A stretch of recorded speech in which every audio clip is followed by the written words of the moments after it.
Todos soñamos con una vida sana. Nunca se ha tenido tanta esperanza de vida como en la actualidad, ni se ha disfrutado de una atención sanitaria tan eficiente.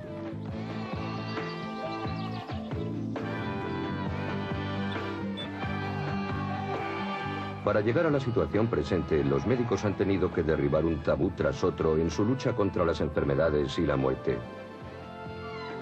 Han hecho descubrimientos sorprendentes y se han arriesgado realizando peligrosos experimentos con seres humanos. Cuestión de vida o muerte.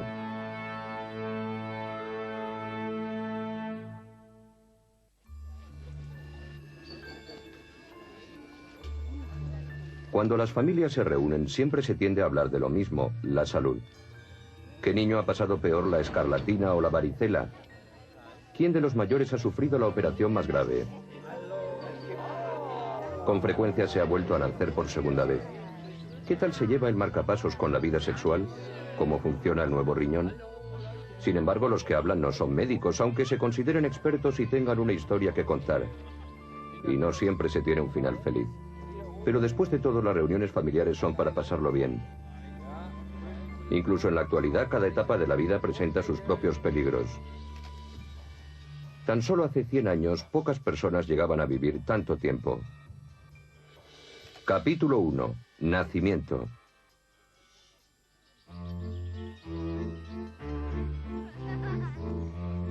Un día nos pusimos serios y aquí está. Ya tiene 6 meses. El abuelo ha tenido por fin un nieto. ¡Qué suerte! El pequeño vino al mundo sin ninguna complicación.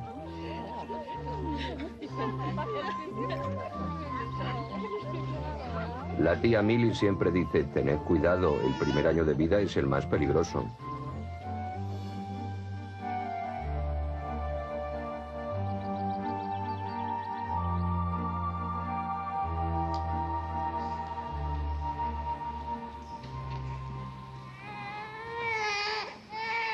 El primer llanto, el primer suspiro de la vida.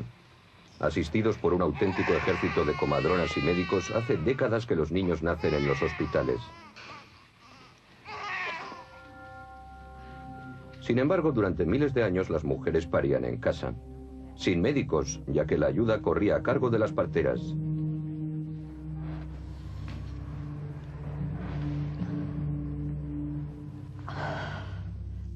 Eran llamadas para asistir a las mujeres en el momento en que más las necesitaban. Las parteras eran expertas en el uso de hierbas que agilizaban el parto y aliviaban los dolores.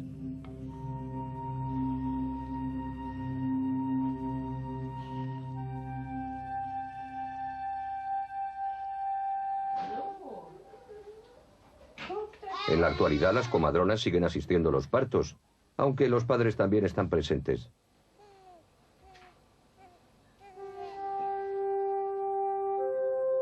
Pero, ¿qué ocurre si el canal del parto es demasiado estrecho? Antiguamente era sinónimo de sentencia de muerte tanto para la madre como para el niño.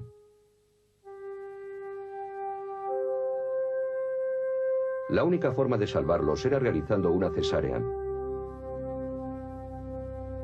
El divino Julio César vio por primera vez la luz del mundo cuando le hicieron un corte a su madre en la matriz. Así fue como la cesárea recibió su nombre. Pero nadie se atrevió a realizar esta peligrosa operación hasta el siglo XVI por lo menos. Eso cuenta la historia. Isabel, una granjera, estaba en cama con terribles dolores de parto. Era su primer embarazo. Su marido, Jacob Nuther, se dedicaba a criar cerdos.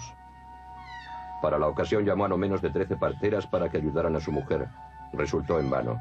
Tenía que hacer algo y pronto o su querida mujer moriría.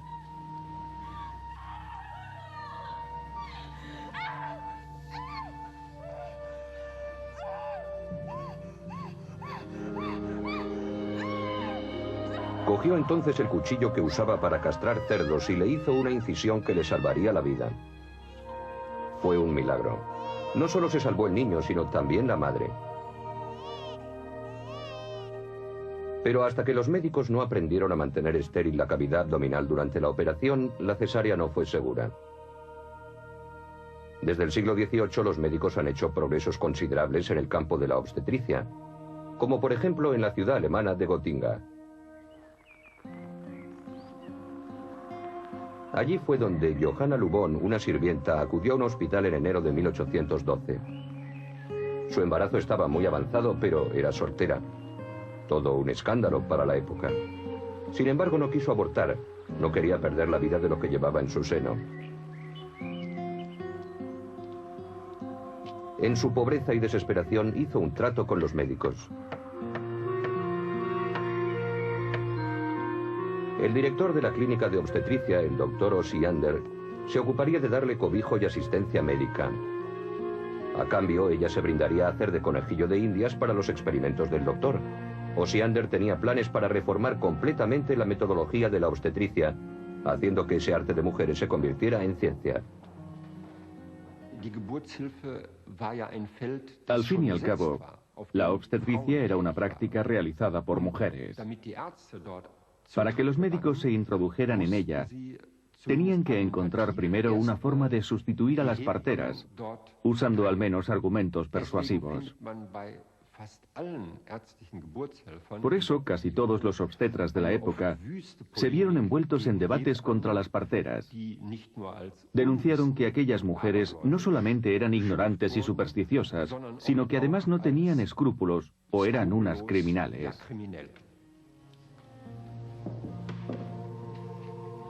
En los dominios de Osiander se permitía que las parteras asistieran partos sin complicaciones, pero solo por encima de la cintura.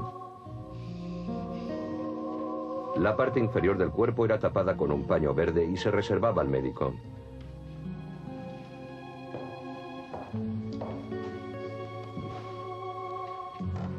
A las 5 de la mañana, el cuello del útero estaba completamente dilatado y la cabeza del niño había entrado en el canal del parto.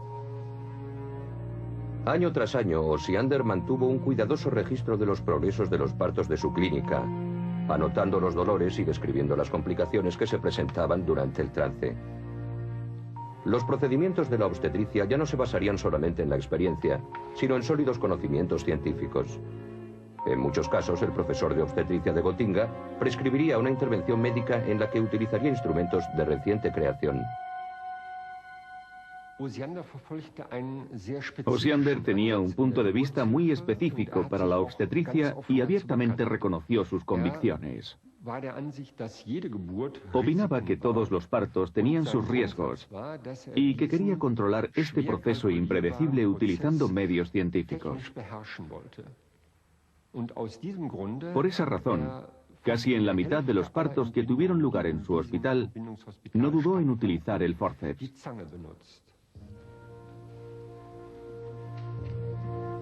Y en el caso de Johanna Lubón, Osiander decidió que no sería un parto natural. Tenía dolores de parto frecuentes pero incompletos y la cabeza del niño era muy grande. Por lo tanto, me ayudé con el forceps.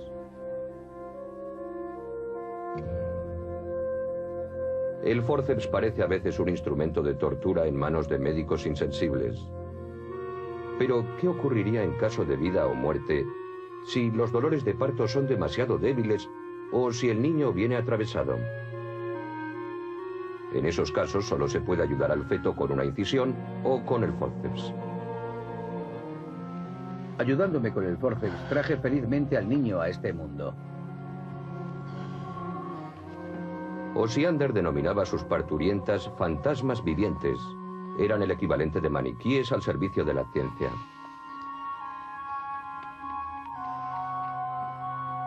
Sería una equivocación creer que esta clínica fue creada para ayudar a solteras embarazadas. Nada de eso. Estas mujeres embarazadas están aquí para ayudar a que el instituto aprenda.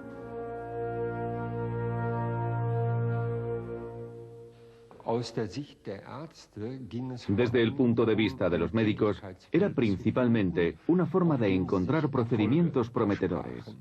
En el siglo XVIII, en muchos campos de la medicina, aún no estaba claro si los médicos resultaban de ayuda en ciertas enfermedades o si los curanderos eran igual de eficaces.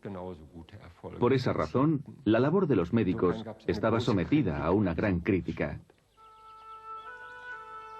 En opinión de un médico del Hospital General de Viena, esta crítica estaba completamente justificada. En 1847 acusó incluso a sus colegas de ser culpables de la muerte de miles de mujeres. Y eso que en Viena los médicos y las comadronas recibían la mejor formación de su tiempo. Existían dos clases de clínicas de maternidad, una para la formación de médicos y otra para la de las comadronas. Pero todas las embarazadas querían dar a luz en la clínica de las comadronas. La razón se debía a que la clínica de los médicos tenía muy mala reputación. La gente decía que la muerte la visitaba con demasiada frecuencia. A pesar de que los niños nacían bien, muchas madres morían más tarde debido a unas misteriosas fiebres. Junto con sus colegas, Ignaz Semmelweis veía cómo las mujeres morían indefensas. Pero no se resignó ante el hecho de que tantas perecieran a causa de las extrañas fiebres a los pocos días del parto. Sin embargo, morían una tras otra y los hijos de las madres solteras quedaban huérfanos. ¿Cuál sería la causa de la fatal enfermedad? Esa fue una pregunta que perseguiría a Ignaz Semmelweis durante toda su vida. La enfermedad empezaba con rigidez o con temblores, unos temblores terribles. Se decía que sacudían la cama y que la hacían repicar. A esos síntomas le seguían una fiebre muy alta y luego unos dolores abdominales agonizantes. Peritonitis, mucho peores que los del parto. Las mujeres o se quedaban mudas por el miedo o gritaban por la fiebre puerperal. El índice de mortalidad era muy grande. Esforzándose por resolver el enigma de aquellos fallecimientos, Semmelweis estudió cuidadosamente los certificados de muerte. Las estadísticas demostraban que la mortandad en la clínica de los médicos era 3 veces superior a la del hospital de las comadronas. Tan solo en 1846, 500 nuevas madres salieron del edificio envueltas en un ataúd. Aquello no podía ser un misterio divino. Pero a pesar de su investigación, no consiguió imaginar qué era lo que originaba las fiebres durante el puerperio. Y así siguió hasta que la muerte de un querido colega, Kolečka, le dejó sorprendido y encontró una conexión. Kolečka se había hecho un pequeño corte con un escalpelo mientras trabajaba en el laboratorio de patología y murió a causa de aquel corte. Era costumbre que por la mañana los alumnos estudiaran disección antes de ir a visitar a las nuevas madres. A Semmelweis le entró una terrible sospecha. ¿No iría la muerte en las manos de los médicos? ¿No llevarían ellos mismos el veneno séptico de los cadáveres a las madres? Con irresistible claridad, comprendí que Kolečka había muerto debido al mismo mal de tantos centenares de nuevas madres. La fiebre es causada por residuos procedentes de los cadáveres llevados por las manos de los médicos. Por eso, resulta imperioso que los médicos se laven las manos antes de hacer su ronda en la sala de maternidad. Para combatir esta muerte femenina a mano de los hombres, Semmelweis hizo que se instalaran lavabos inmediatamente con jarras de agua con lejía como desinfectante.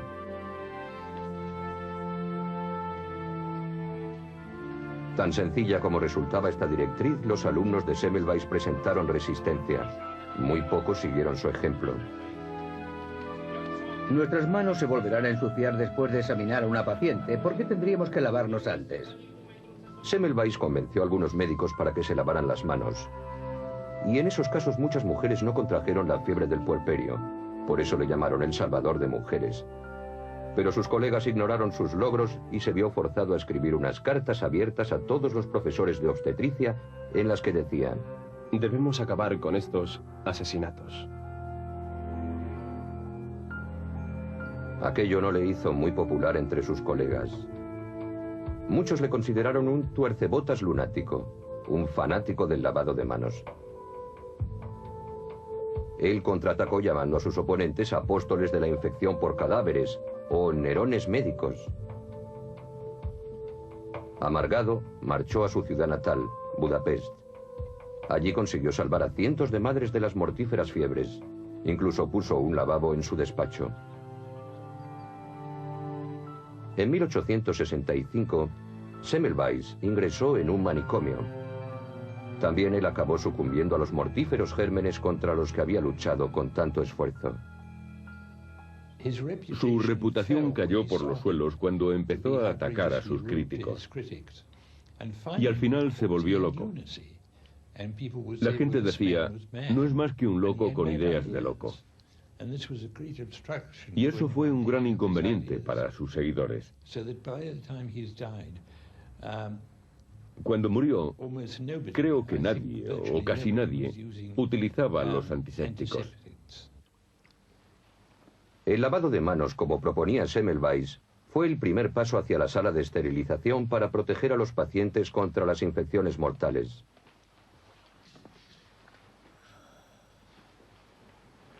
Más adelante hubo un tiempo en el que los partos fueron considerados como enfermedades y los padres no podían pasar a los paritorios. La madre y el hijo están bien.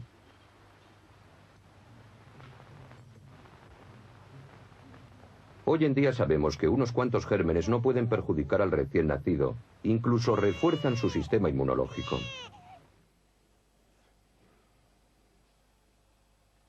Por fin llegó nuestro Maximilian, con sus 3,5 kilos y sus 52 centímetros. Ahora que somos 3, todo irá bien. Pero, ¿qué ocurre cuando el niño viene demasiado pronto? Se han venido usando incubadoras para partos prematuros desde finales del siglo XIX. Ayudan a sobrevivir a niños que pesan algo más de 1 kilo.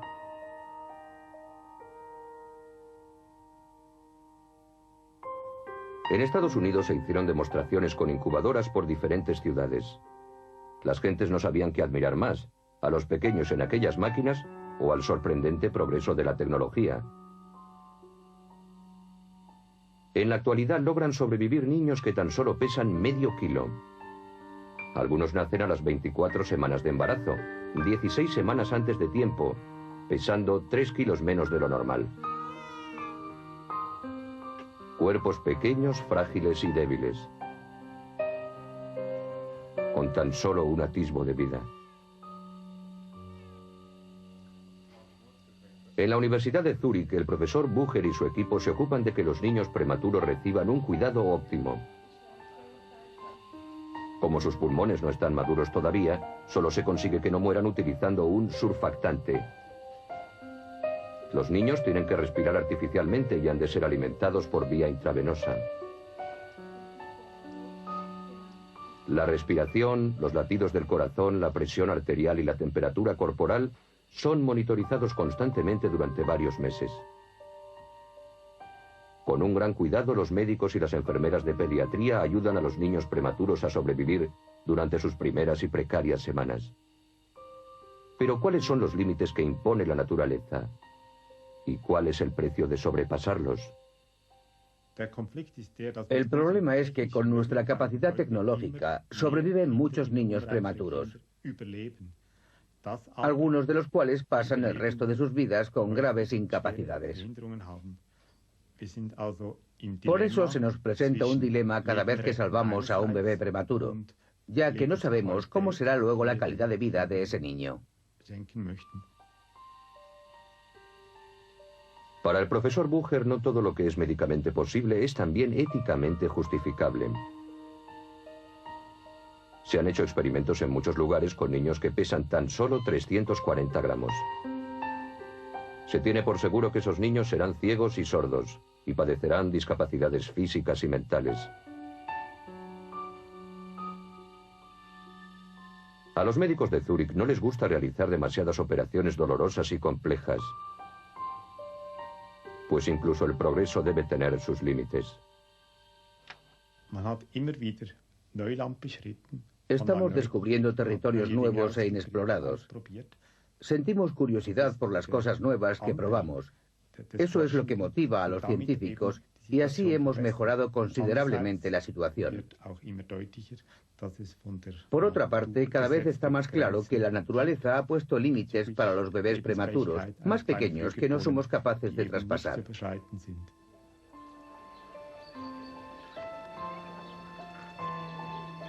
Sigue siendo una gran suerte nacer con salud. Después de que el niño nace, la naturaleza se ocupa de su nutrición. Pero como dice siempre la tía Millie, mamás, no hagáis tonterías. Dar el pecho es malo para el tipo. El biberón no hizo daño nunca. Pecho o biberón sigue siendo una cuestión polémica aún en nuestros días. Pero hace 100 años una nutrición apropiada era cuestión de vida o muerte. Y también una cuestión social. En el siglo XIX, los niños de las clases sociales más pobres sufrían una terrible enfermedad, el raquitismo. Sus huesos eran demasiado débiles. Crecían poco, tenían piernas abombadas y morían pronto. Esto era consecuencia de una vida sumida en la oscuridad y en el hacinamiento. En las regiones mineras de Inglaterra, padecían raquitismo hasta el 90% de los niños. Se le denominaba la enfermedad inglesa.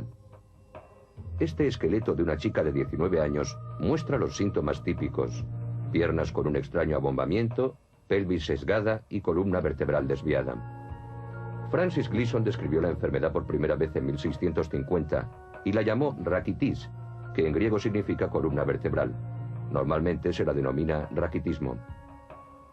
Para detener la terrible deformación del esqueleto, los médicos prescribían corsés de hierro.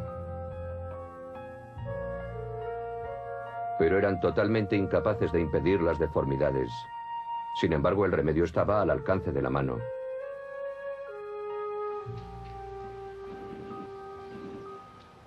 Luz solar o aceite de hígado de bacalao como alternativa.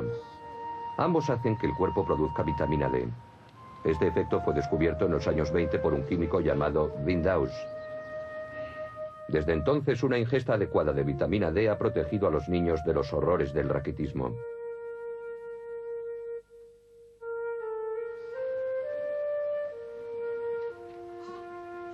La mala nutrición fue siempre un peligro para la infancia. Este documental divulgativo norteamericano de los años 20 informa de los peligros del biberón. Y tenía sus motivos, porque muchas madres no guardaban una buena higiene. La muerte acecha en el biberón, se advertían.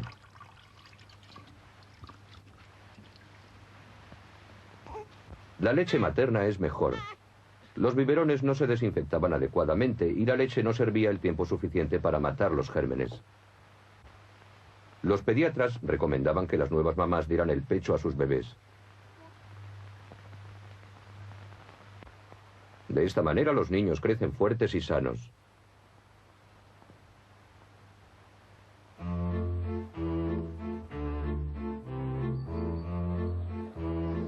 Pecho o biberón. En nuestros días la medicina conoce exactamente todo lo que se debe saber acerca de una nutrición adecuada para los bebés. Un auténtico viaje a través de un nuevo mundo de peligros.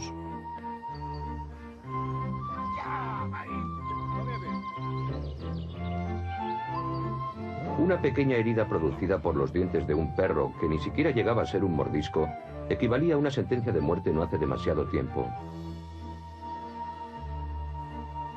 Los perros pueden ser portadores de la rabia, una enfermedad que se llevó miles de vidas, especialmente niños.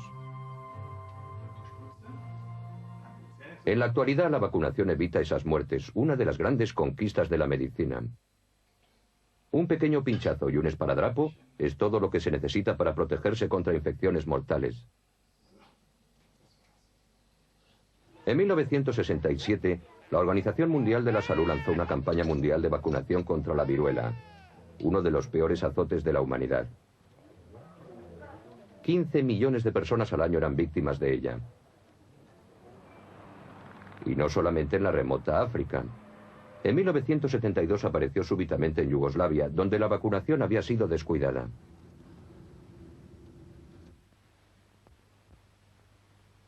Variola vera o viruela auténtica es una enfermedad muy contagiosa que se propaga a una velocidad increíble.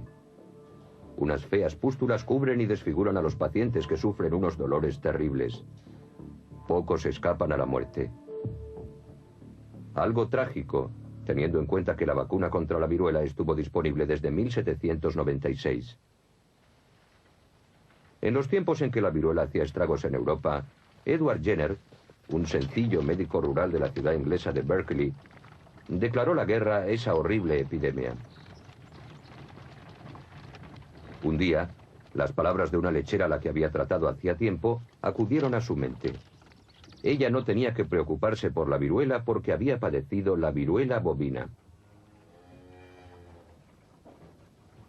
Cuando una lechera llamada Sarah Nelmes fue a verle aquejada de un molesto sarpullido, Jenner pensó que se le presentaba una oportunidad única para probar sus hipótesis. Jenner se dio cuenta de que la infección de Sarah provenía del útero de su vaca, Blossom. Por suerte se trataba solamente de viruela bovina, no de la viruela auténtica, que en aquellos días contraían 2 de cada 3 niños. Como resultado morían cientos de miles de ellos.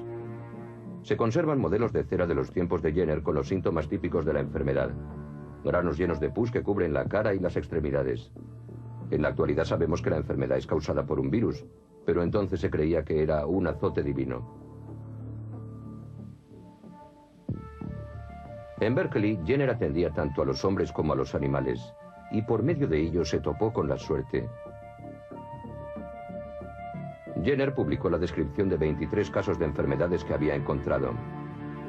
Investigación de las causas y efectos de la viruela bovina.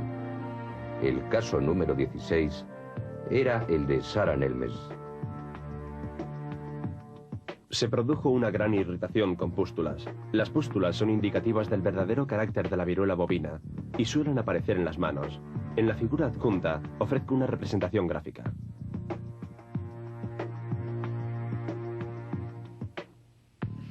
El 14 de mayo de 1796, Jenner decide intentar un arriesgado experimento. Llamó a su consulta a Sarah y a James Phipps, de 8 años, hijo de un agricultor. Recogió secreciones de una de las pústulas de la lechera y con un cuchillo hizo una pequeña incisión en la piel del muchacho, inoculándole la viruela bovina.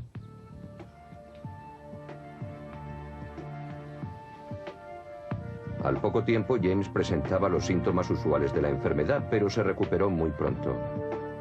Jenner estaba seguro de que la viruela bovina inmunizaba contra la viruela auténtica, pero tenía que demostrarlo. El chico, sus padres y 2 colegas estuvieron de acuerdo en dar el siguiente paso del experimento. 6 semanas más tarde, Jenner infectó a James con viruela auténtica usando secreciones de una víctima mortal.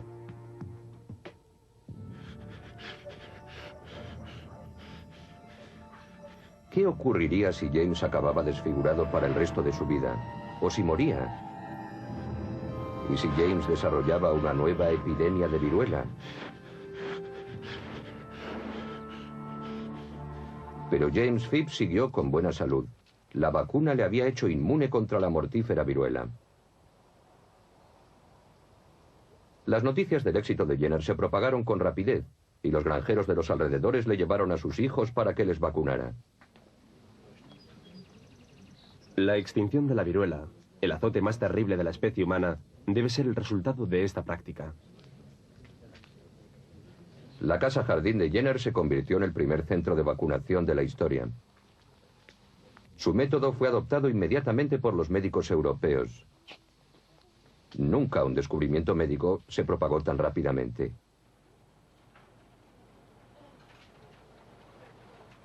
La vacuna salvadora que la vaca Blossom proporcionó a Jenner, un médico rural, fue producida enseguida en el laboratorio. Virus de viruela debilitados procedentes de seres humanos demostraron ser más efectivos que los virus de las vacas. Pronto todo el mundo fue vacunado. Sin embargo, todavía en nuestros días debe tenerse a mano la vacuna para casos de emergencia.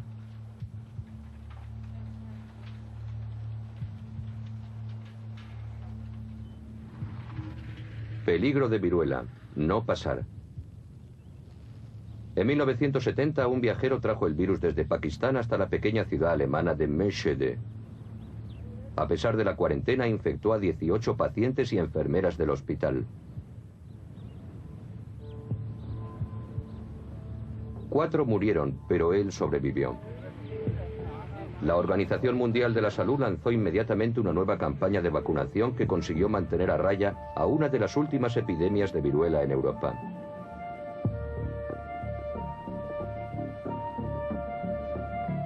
Desde entonces no han sido necesarias más campañas obligatorias de vacunación. En 1980, la Organización Mundial de la Salud declaró extinguida la viruela. La visión de Jenner se había cumplido. En la pantalla vemos la cuchilla con la que Jenner vacunaba, un mechón de James Phipps y los cuernos de Blossom, la vaca que proporcionó al mundo la primera vacuna. El método de Jenner fue llamado vacunación, del latín vaca. Son recuerdos de un momento mágico y trascendental de la medicina. Jenner no sabía por qué su vacuna funcionaba. Ni siquiera supo qué era lo que causaba la viruela. El mundo desconocido de los microbios estaba todavía por descubrir. Y no fue explorado hasta 50 años más tarde por Louis Pasteur en París. Este químico francés realizó algunos de los descubrimientos más importantes de la historia de la medicina.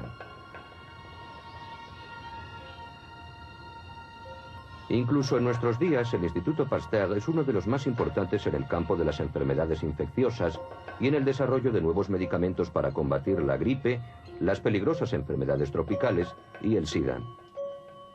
Todo empezó en 1856, debido a un encargo de la industria alcoholera francesa.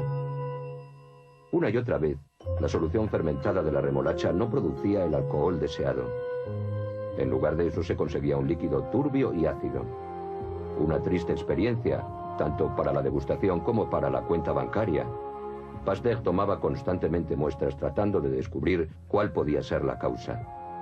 En aquel tiempo, los microscopios con iluminación eran capaces de conseguir 1000 aumentos, permitiendo una visión detallada de los microorganismos. Mirando a través del microscopio, Pasteur descubrió que la bacteria de la levadura fermentaba el jugo de la remolacha produciendo alcohol, mientras la bacteria blanca del vinagre lo hacía imbebible. La muestra se asociaba con criaturas microscópicas, bacterias de varios tipos. De esta manera, Pasteur pudo demostrar que los gérmenes provienen del aire y se esparcen por el líquido en fermentación. Pasteur descubrió que también estropeaban la leche a menos que fuera hervida. Este hecho produjo lo que en su honor se llamó proceso de pasteurización. En la actualidad, las muestras originales de la fermentación alcohólica de Pasteur se conservan en su laboratorio. Su investigación le hizo intuir que si las bacterias causaban la enfermedad del alcohol, quizás podrían hacer que también las personas se enfermaran. En cuanto se identificaran esas bacterias, se las podría combatir.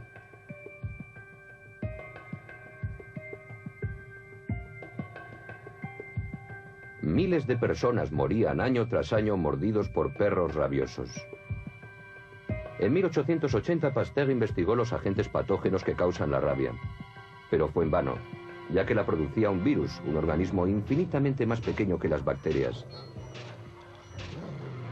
Los perros rabiosos tratan de morder en todas las direcciones. A continuación entran en un estado letárgico y excretan grandes cantidades de saliva antes de morir víctimas de una terrible agonía. El mejor amigo del hombre se convierte en su peor enemigo.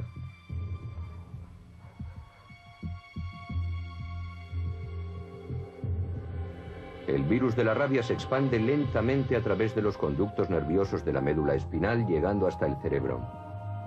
En los seres humanos se producen además unas contracciones terriblemente dolorosas.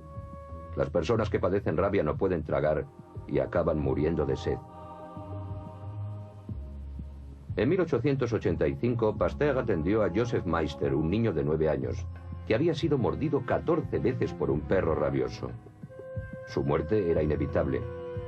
Pasteur se enfrentó a una difícil decisión.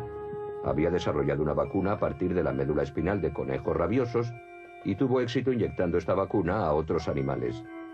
Pero ¿cuáles serían los resultados en los seres humanos? No obstante, se atrevió a probar con Joseph Meister. El niño estaba a un paso de la muerte, aquejado de rabia.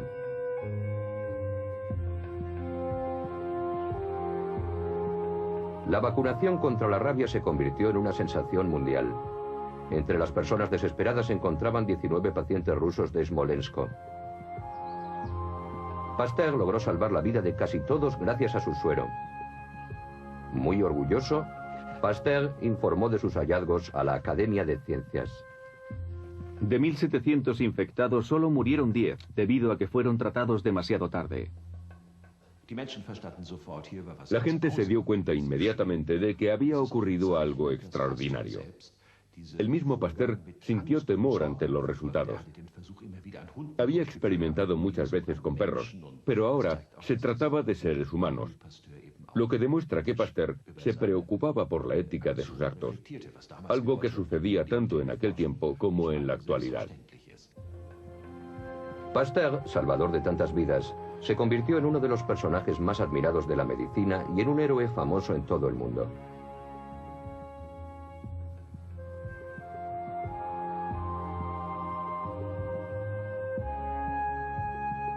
Cuando murió en 1895, el fundador de la bacteriología fue enterrado en un espléndido mausoleo, el de la Science et Charité. El principio ético de Pasteur como investigador y médico era ciencia para el bien de la humanidad. Hoy en día una estatua conmemora la primera vacunación contra la rabia, un momento mágico de la medicina.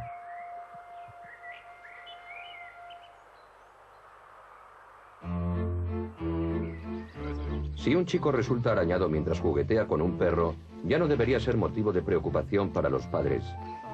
La mayoría de los niños han sido vacunados contra casi todo, pues existe antídoto contra muchas enfermedades. Pero los padres no serían padres si no se preocuparan. Niños, tened cuidado, no os vayáis a hacer daño. Inútil aviso que los padres han dado a sus hijos desde que existe la paternidad.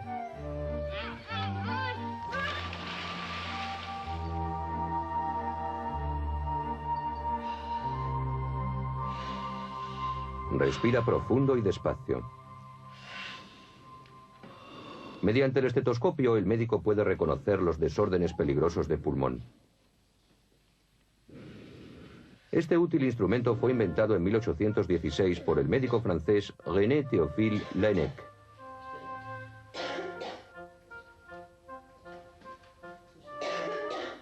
En una ocasión, Laennec trataba en vano de escuchar la respiración de una paciente, pero no podía oír nada.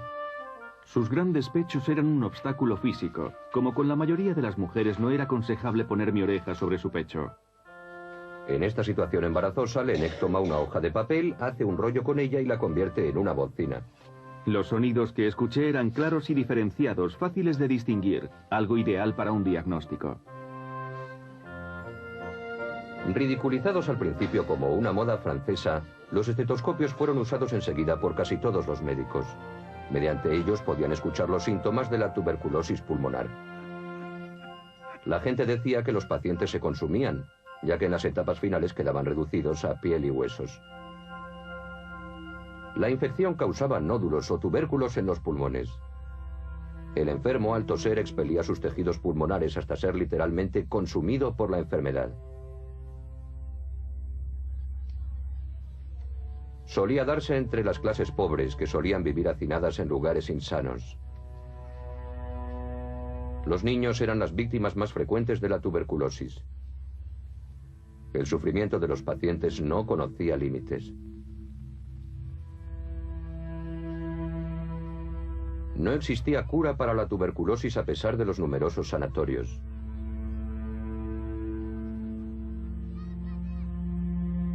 Los ricos acudían a curarse a la montaña mágica de Davos, en Suiza. Los menos afortunados se las arreglaban en otros sanatorios bañados por el sol. Allí, los niños recibían en abundancia lo que les faltaba en su casa: mucho descanso, buena comida y aire fresco. Y todos los días una hora de gimnasia para que respiraran profundamente. En los días que no brillaba el sol, las lámparas solares ocupaban su lugar. Con este tratamiento se podía aliviar al menos los síntomas, y en el mejor de los casos se curaba la tuberculosis. Sin embargo, los médicos estaban indefensos, a pesar de que el patógeno era conocido desde 1882. Un famoso médico de Berlín, Robert Koch, se había propuesto vencer a la tuberculosis. Para ello trabajó sin descanso en su laboratorio buscando el agente patógeno, aunque muchos de sus colegas creían que la malnutrición era la causa de la enfermedad en los pobres. Una y otra vez, Koch hizo cultivos con tejido tubercular pulmonar. En marzo de 1882 descubrió por fin lo que buscaba. Con el microscopio no vi más que bacilos, parásitos en forma de barra. Fue otro momento mágico de la medicina. El 24 de marzo de 1882, los profesores del Instituto de Fisiología de Berlín acudieron a una conferencia de Koch sobre la tuberculosis. Presentó informes de laboratorio, describió sus experimentos y justificó sus métodos. Nadie esperaba oír nada nuevo, pero lo que iba a anunciar tendría una gran repercusión científica. He encontrado la causa de la tuberculosis. Es una bacteria. Algunos estuvieron de acuerdo, aunque también hubo protestas airadas de profesores muy importantes. Pero Koch tenía razón y proclamó ante el mundo científico que... En el futuro no lucharemos contra algo indeterminado en nuestra batalla contra esta horrible plaga de la humanidad. La tuberculosis es una enfermedad contagiosa. Robert Koch fue el gran héroe de la bacteriología alemana de finales del siglo XIX. No debemos olvidar que en su momento su laboratorio fue de alguna manera el campo de batalla entre los intereses nacionales alemanes y franceses. El gran oponente de Koch fue, por supuesto, Pasteur. Los dos científicos se llevaban muy bien, pero estaban inmersos en un gran enfrentamiento político. El Comité del Nobel sueco permaneció neutral y en 1905 concedió el premio a Robert Koch. Fue uno de los primeros premios Nobel de Medicina. Entre los grandes logros de Koch figuraba la introducción de nuevos métodos científicos para la investigación de enfermedades infecciosas. Para demostrar que cierto agente patógeno es el causante de una determinada enfermedad, el científico tiene en primer lugar que aislarlo e identificarlo, para a continuación criar un cultivo del mismo en un vaso Petri. Finalmente tiene que repetir el mismo cuadro clínico mediante experimentos con animales. Este fue el famoso postulado de Koch. Estas reglas son ahora obligatorias en todos los laboratorios del mundo.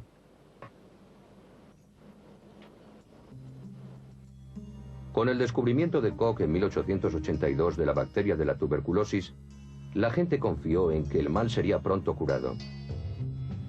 En todo el mundo se inició una carrera para conseguir el suero curativo. Koch parecía ir en cabeza. En 1890 presentó su suero, la tuberculina, a los médicos para que fuera puesto a prueba.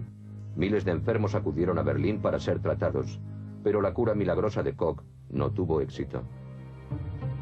La búsqueda de una vacuna efectiva contra la tuberculosis continuaría durante otros 50 años.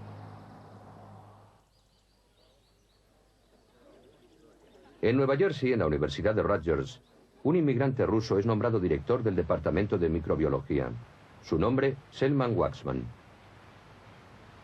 En 1943 descubre que el Streptomyces griseus, un moho que crece en la tierra, mata la bacteria en un plato Petri. Waksman llama al nuevo antibiótico streptomicina, basándose en el nombre del moho, y lo prueba contra la bacteria de la tuberculosis. El antibiótico funciona bien tanto en el laboratorio como con los animales. Si probara que es igual de efectivo en los ensayos clínicos, salvaría millones de vidas humanas. Por fin se demuestra que con unas cuantas inyecciones de la streptomicina de Waksman, la tuberculosis se cura. Para salvar el mayor número de vidas posible, Merck Pharmaceuticals no reclama los derechos de patente del antibiótico, donando generosamente sus ganancias. Al fin, la tuberculosis ha sido vencida. Pero a finales del siglo XX la tuberculosis regresa a Europa. Nuevas cepas han evolucionado en las prisiones de Rusia y son resistentes a los más efectivos antibióticos. La tuberculosis vuelve a ser una amenaza para la humanidad. Por eso, en nuestros días, sigue siendo importante una temprana detección de la enfermedad. Ya en 1896 podía ser visualizado este mal en forma de sombra por medio de los rayos X. En la ciudad alemana de Würzburg, un físico experimentaba con un generador de rayos catódicos. Al igual que muchos de sus colegas, Wilhelm Colgard Röntgen usaba este aparato para estudiar las corrientes eléctricas. Una noche descubrió por accidente que con cada descarga catódica se formaba una imagen amarillenta. Se preguntó entonces qué clase de rayos serían aquellos.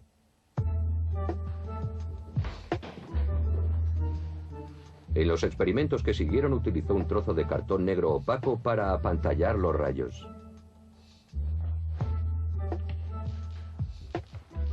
Descubrí que los rayos poseían una capacidad poco usual de penetrar la materia sólida con una potencia hasta entonces desconocida. Röntgen había descubierto unos rayos desconocidos hasta entonces a los que llamó rayos X.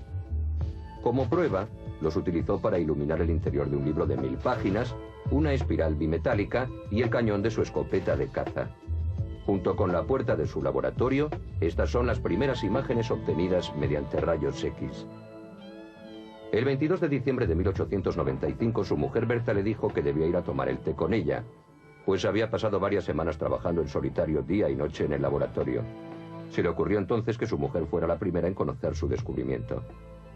Le hizo extender la mano, anillo incluido, sobre una placa fotográfica e hizo pasar rayos X a través de ella. Fue un momento mágico de la medicina. La mano de Bertha Röntgen es la primera imagen humana conseguida por medio de rayos X.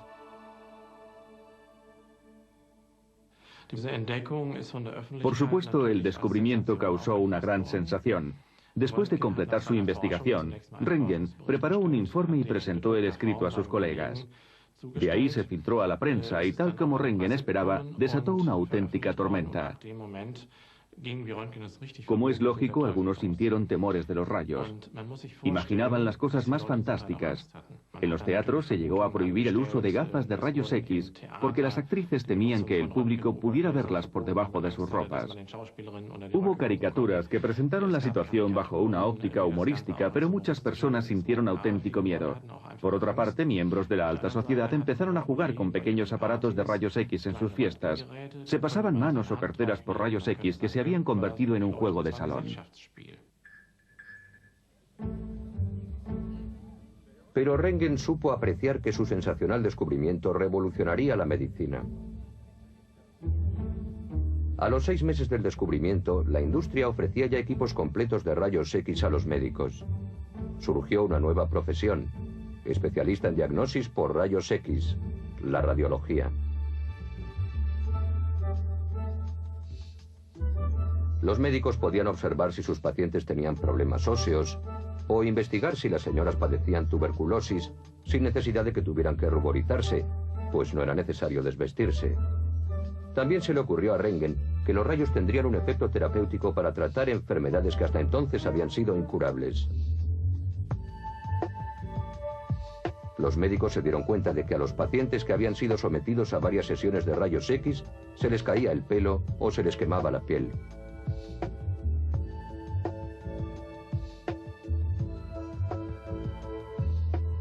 La primera paciente tratada de esta manera con rayos X se hizo famosa. Fue una niña vienesa que tenía en la espalda una mancha de nacimiento llamada nevus gigante. El dermatólogo Leopold Freund trató el problema con rayos X en 1896. La terapia con radiación tuvo éxito, y aunque la piel de la niña resultó quemada durante el tratamiento, vivió hasta los 75 años. Pero todavía no se conocían los efectos nocivos de los rayos X.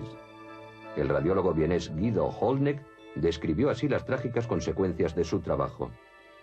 Los dedos quedaron gravemente quemados y tuvieron que ser amputados.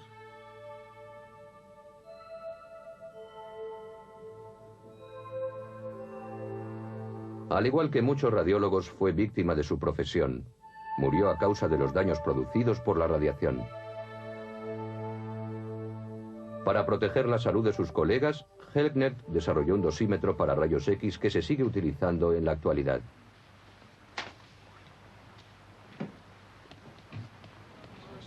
La capacidad de ver el interior del cuerpo humano por medio de los rayos X no tiene precio para la medicina. El examen pulmonar por rayos X ha prestado una ayuda enorme a la hora de combatir la tuberculosis.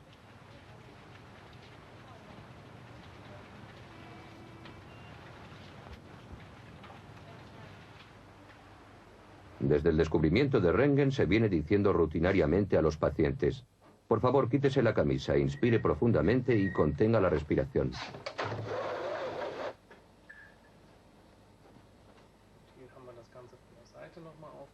Menos mal, no hay pulmonía ni signos de tuberculosis. Todo está bien. Ahora no vuelva a fumar otra vez.